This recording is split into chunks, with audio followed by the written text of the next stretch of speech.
How do we actually come to know ourselves? How many times have you heard, whoever knows themselves knows their Lord? You've heard this, right? Man arafa nafsahu faqad arafa rabbahu. That's afia, you see. They're talking about afia, well-being. To know the self is to heal the self, to cultivate the self, and in the process to come to know God. And notice here, it's man arafa nafsahu. Right? They don't say man arafa ruhahu arafa rabbah, or man arafa sirrahu arafa rabbah. Whoever knows the ruh knows the Lord. Whoever knows the innermost secret of your existence knows God. No, it's man arafa nafsahu. What's the nafs? What's the nafs? Soul, self. What else? Ego. Who said ego? Yep, ego. What else? Compulsions. Nice.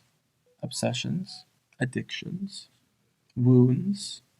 All of our brokenness, all of our woundedness is in the nafs. And so here, look at what they're saying. Man arafa nafsa, whoever knows not the highest, most celestial, perfect part of you, but the broken part, the human part, the wounded part, the one with all the pain. Whoever knows that, and through that knowing heals it and cultivates it through stages, knows God, knows Allah.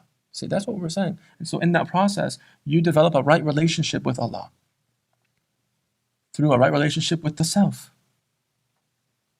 And from there, you have proper and appropriate and healthy and reciprocating relationships with other people. It's not one directional. How many of us feel like our relationships zap us? They take too much, or I give too much. Or they take advantage, but I let them take advantage. Right? Or maybe if you're in the moment of clarity of ourselves, I hurt people. I can forget myself and I hurt people. And I don't want to do that anymore, because that's not me. That's my nafs. That's my pain.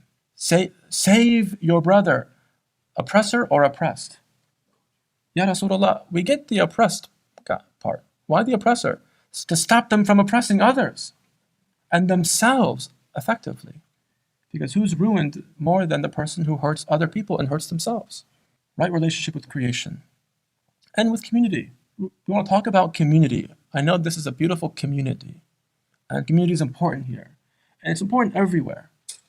And in this time and age where there's so many attacks, actually physical attacks, like what happened a couple weeks ago in San Diego, Allah have mercy on our martyrs, but also just the threats, the attacks on our principles, the attacks on the environment, which is part of the real world that we're vicegerent over, protectors over anything sacred. Even the truth, even the right is becoming wrong. The obvious injustice that's happening in Gaza. And like, you have to pull teeth to get them to acknowledge that there's something wrong here. It's the inversions of first principles. All of that is volume. And they're trying to fray at our community in doing that. They're trying to chip away at us and take our youth. So we have to fortify community, but community has to be healthy.